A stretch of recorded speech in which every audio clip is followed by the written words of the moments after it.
찬송가 393장 찬양 드리도록 하겠습니다. 찬송가 393장입니다.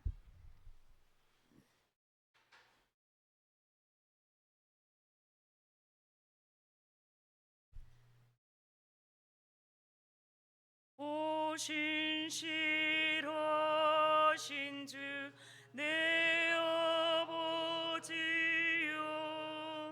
늘 함께 계시니 두려움 없네.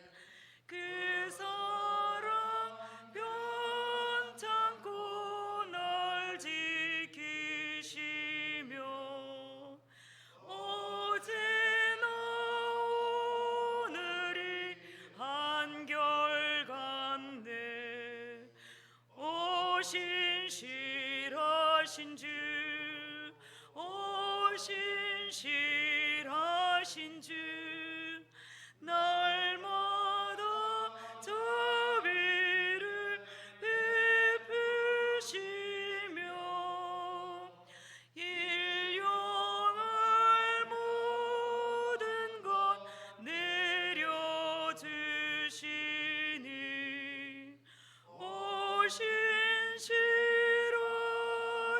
주 나의 구주. 봄철과 또 여름 가을과 겨울, 해와 달 별들도 다 주의 것, 만물이 주 영광 드러내도다. 신실한 주 사랑 나타내네. 오 신실하신 주, 오 신실하신 주, 날마다 자비를 베푸시며 일용할 모든 것 내려주시니 오 신실하신 주 나의 구주. 내 죄를 사하여 안위하시고 주 친히 오셔서 인도하네. 오늘의 힘되고 내일의 소망, 주만이 만복을 내리시네. 오 신실하신 주, 오 신실하신 주, 날마다 자비를 베푸시며 일용할 모든 것 내려주시니 오 신실하신 주 나의 구주. 아멘. 사도신경으로 신앙 고백 드리겠습니다. 는 전능하신 아버지 하나님, 천지의 창조주를 믿습니다. 나는 그의 유일하신 아들 우리 주 예수 그리스도를 믿습니다. 그는 성령으로 잉태되어 동정녀 마리아에게서 나시고 본디오 빌라도에게 고난을 받아 십자가에 못 박혀 죽으시고 장사된 지 사흘 만에 죽은 자 가운데서 다시 살아나셨으며 하늘에 오르시어 전능하신 아버지 하나님 우편에 앉아 계시다가 거기로부터 살아있는 자와 죽은 자를 심판하러 오십니다. 나는 성령을 믿으며 거룩한 공교회와 성도의 교제와 죄를 용서받는 것과 몸의 부활과 영생을 믿습니다. 아멘. 오늘 하나님의 말씀은 예레미야 51장 33절에서 44절 말씀입니다.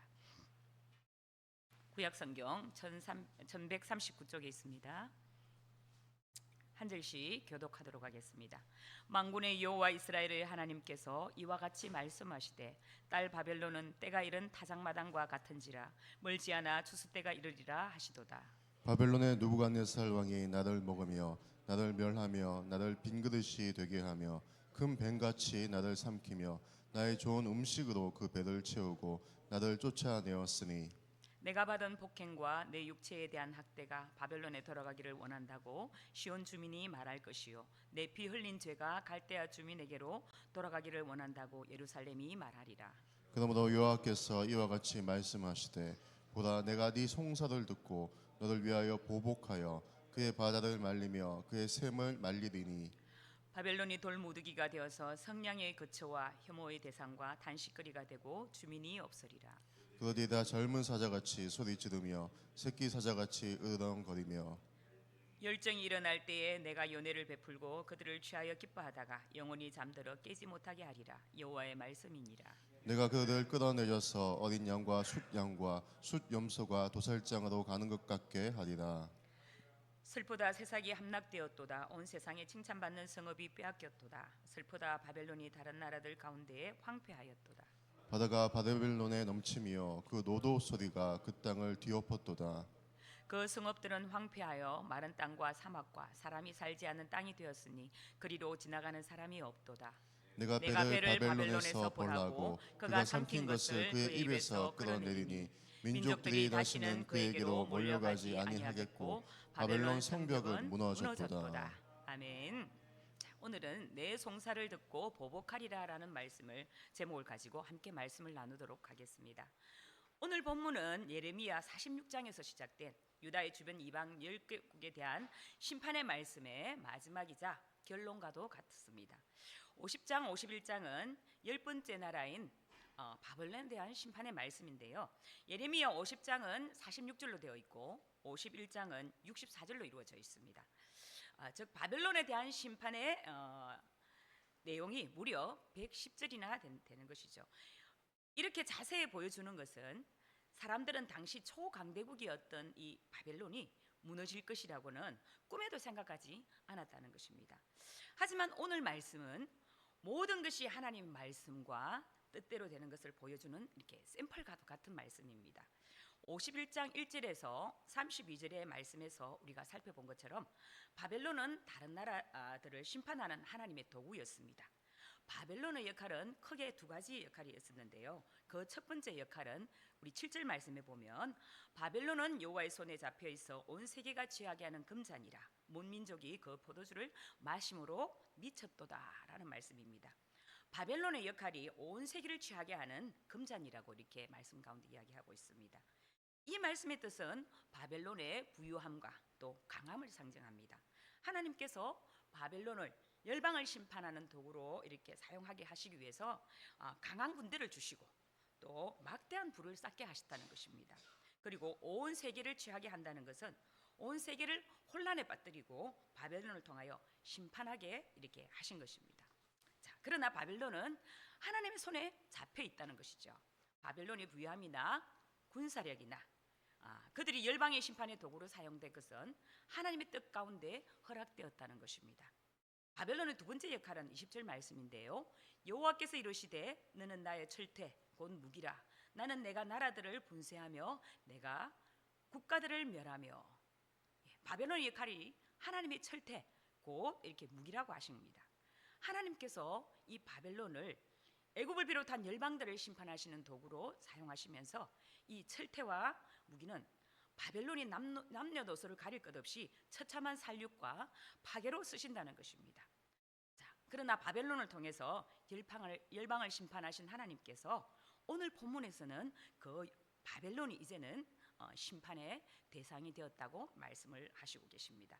33절 말씀을 보면 만군의 여호와 이스라엘의 하나님께서 이와 같이 말씀하시되 딸 바벨론은 때가 이른 타작마당과 같은지라 멀지 않아 추수 때가 이르리라 하시도다.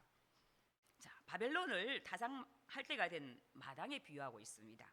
지금은 쌀이나 밀, 보리를 이렇게 기계로 타작을 하지만은 당시에는 마당에서 이렇게 타작을 했습니다. 곡식의 유실을 줄이기 위해서 평평한 땅에서 이렇게 타작을 했는데요. 그래서 마당에 울퉁불퉁한 부분이 있으면 평평하게 만들기 위해서 먼저 그 부분을 깎거나 메워서 이렇게 발로 밟아서 다져서 평평하게 만들었다는 것이죠. 그것처럼 바벨론의 도시들에는 높고 낮은 집이나 성벽들의 건축물이 있었을 것입니다. 그것이 다 무너뜨림을 당하여 평평하게 된다는 것입니다. 또한 추수 때는 이렇게 약탈의 때와 동의와 같은데요. 풍요의 상징인 동시에 탈취의 상징이기도 하다는 것이죠. 바벨론의 성들이 적의 공격으로 탈취의 대상이 된다는 것입니다. 그래서 때가 이른 타작마당을, 바벨론 도성을 타작마당으로 표현한 것은 바벨론의 성벽과 이 건물과 요새 등이 모두 철저하게 짓밟혀서 평평한 이 타작마당처럼 도시의 흔적조차 없어지게 될 것을 이렇게 말씀으로 비유하고 있는 것입니다. 34절과 35절 말씀은 이스라엘 백성들이 자신들을 핍박한 바벨론에 대한 보복을 하나님께 청원하는 내용입니다. 바벨로니아 왕 느부갓네살이 이스라엘을 먹었습니다. 느부갓네살 왕이 이스라엘을 멸망시켰습니다. 그가 이스라엘을 빈 그릇처럼 만들어 놓았습니다. 그는 바다의 괴물처럼 이스라엘을 삼켜버렸습니다. 맛있는 음식처럼 이스라엘을 먹어 제 배를 채우고는 이스라엘을 버렸으니 이제 이스라엘이 당한 폭행을 그대로 바벨론에게 갚아달라고 이렇게 기도하고 있는 것입니다. 시온의 백성들이 바벨론 백성이 예루살렘에 피를 흘렸으니 그들에게 그대로 갚아달라고 기도하고 있는 것입니다. 예루살렘이 원한을 갚아달라고 이렇게 호소를 하고 있는 것이죠. 요한계시록 6장 9절에서 10절을 이렇게 말씀을 보면 성도들이 기도하는 내용이 나오는데요. 다섯째 인을 떼실 때에 내가 보니 하나님의 말씀과 그들이 가진 증거로 말미암아 죽임을 당한 영혼들이 제단 아래에 있어 큰 소리로 불러 이르되 거룩하고 참되신 대주제여 땅에 거하는 자들을 심판하여 우리 피를 갚아주지 아니하시기를 어느 때까지 하려 하시나이까 하니 이렇게 고백을 하고 있는데요. 하나님은 성도들이 당한 핍박을 아시고 세상을 심판하십니다. 하나님께서 유다 백성들의 송사를 들어주시겠다고 이렇게 약속을 하시죠. 마침 애굽에서 노예 생활을 하던 이스라엘 자손들이 탄식하며 부르짖는 소리를 들으시고 모세를 통해서 출애굽의 역사를 행하셨던 것처럼 바벨론에서 포로 생활을 하는 하나님의 백성 호소도 들으신다고 말씀을 하신 것입니다. 그래서 바벨론은 사람이 살 수 없는 폐허가 될 것은 물론이고 성냥이와 같이 짐승들도 살 수 없는 곳이 되어서 사람들로부터 어떻게 바벨론이 저렇게 될 수 있을까라고 이렇게 말하며 놀라워하는 것을 받아내시겠다는 그런 말씀이십니다. 그래서 바벨론의 결국을 이렇게 짐승에 비유하고 있죠. 38절에 그들이 다 젊은 사자같이 소리 지르며 새끼 사자같이 으르렁거리며 40절 말씀에 내가 그들을 이끌어내려서 어린 양과 순양과 순념소가 도살장으로 가는 것 같게 하리라. 한때 바벨론은 백수의 제왕이라고 불리는 사자와 같은 그런 바벨론이었습니다. 주변의 모든 나라들에게 공포의 대상이었죠. 마음만 먹으면 넘어뜨리지 못할 나라가 없을 것처럼 보였습니다. 하지만 하나님께서 바벨론을 어린 양, 순양 그리고 순년처럼 되겠다고 이렇게 하시겠다고 말씀을 하십니다. 그것도 초원에서 풀을 뜯는 양과 염소가 아니라 도살장으로 끌려가는 양과 염소로 이렇게 비유하고 있습니다. 계속해서 41절과 58절 말씀은 몰락해가고 무너져가는 바벨론의 모습을 생생하게 이렇게 묘사하고 있습니다. 41절 말씀에 슬프다 세상이 함락되었도다 온 세상에 칭찬받는 성읍이 빼앗겼도다 슬프다 바벨론이 나라들 가운데 황폐하였도다. 예레미야 선지자가 예레미야 애가에서 나라 잃은 슬픔을 노래하며 시작하는 첫 단어가 슬프다라는 단어입니다. 예레미야 선지자는 바벨론이 무너지는 것도 슬프다라고 이렇게 두 번이나 이렇게 표현을 하고 있는데요. 바벨론 성은 높은 곳에서 위치했을 뿐만 아니라 이중으로 이렇게 두 겹으로 되어 있었습니다. 뿐만 아니라 주변에 이렇게 물로 둘러싸여 있어서 난공불락의 성처럼 이렇게 여겨졌습니다. 그런 인공 운하는 주로 전쟁 포로들의 강제 노역으로 만들어졌겠죠. 그래서 많은 재물을 쌓을 수가 있었고 또 제국은 또 영원할 것이라고 이렇게 생각을 했었습니다. 자, 그리고 41절에서 동사가 3개가 나오는데요. 함락되다, 또 빼앗기다, 황폐하다입니다. 바벨론이 멸망되는 과정을 이렇게 영상으로 보여주는 것처럼 생생하게 이렇게 기자가 전달을 하고 있는 것이죠. 그리고 새싹은 바벨론에 표현하는 암호 문자와 같은 것이죠. 하나님께서 또 이렇게 말씀을 하셨습니다. 44절 말씀에 보면 내가 배를 바벨론에서 벌하고 그가 삼킨 것을 그의 입에서 끌어내리니 민족들이 다시는 그에게로 몰려가지 아니하겠고 바벨론 성벽은 무너졌도다. 이렇게 말씀을 합니다. 벨은 바벨론의 수호신 세 개가 있는데요. 그 중에 하나입니다. 벨은 공중의 땅을 지배하는 신이고 바람과 대기의 신이기도 하고 풍수와 폭풍을 지배하는 신이기도 합니다. 고대에서는 이 풍수의 신이 최고의 신이거든요. 벨이 세 수호신 가운데 가장 위대했다는 것입니다. 공중과 땅을 지배했으며 바람과 대기를 다스리고 또 홍수와 폭풍을 관장하는 신이 벨이었습니다. 우리 고대의 전쟁은 전부 신들의 전쟁이라는 것을 알고 있죠. 그래서 전쟁의 승리는 곧 자기들이 섬기는 신들의 싸움에서 승리라고 여겼던 것입니다. 하나님이 이러한 바벨론의 신들을 벌할 것이라고 이렇게 말씀합니다. 바벨론의 느부갓네살은 열방을 정복하고 승리감이 도취되어서 자신의 쌓은 업적들을 만천하에 드러내며 자랑하며 교만해져 있었을 것입니다. 그러나 주전 539년에 메대와 바사의 연합군에 의해서 바벨론이 철저하게 멸망하게 됩니다. 그때 그들이 섬기던 우상의 신전도 철저하게 모두 파괴돼버리고 맙니다. 우리가 아무리 인생에 높은 업적을 쌓아도 그것이 우리를 지켜주지는 못하죠. 자기가 자기를 지킬 수 있다고 생각하는 것 자체가 교만에 불과한 것입니다. 바벨론이 바로 그랬습니다. 우리는 자신의 인생을 자기가 지킬 힘도 없고 능력도 없는 사람입니다. 그러므로 우리가 예수 그리스도만이 유일한 피난처인 것이 우리가 명심해야 될 것입니다. 예수 그리스도께로 피하는 자만이 하나님의 심판으로부터 절대 안전하며 그분 외에 어디서에도 우리의 안전을 보장할 곳이 없다는 것입니다. 오직 하나님만이 우리를 지킬 수 있고 보호하실 수가 있으며 그 하나님을 의뢰하고 주어진 삶을 신실하게 사는 것이 겸손이고 또 바로 믿음입니다. 하나님께서는 예레미야 선지자를 통해서 바벨론에게 사형 선고를 이렇게 내리셨습니다. 처음에는 아마 예레미야 선지자를 통해서 주어진 하나님의 말씀에 대해서 바벨론 사람들은 콧방귀를 뀌었을 것이고 아무런 관심도 없었을 것입니다.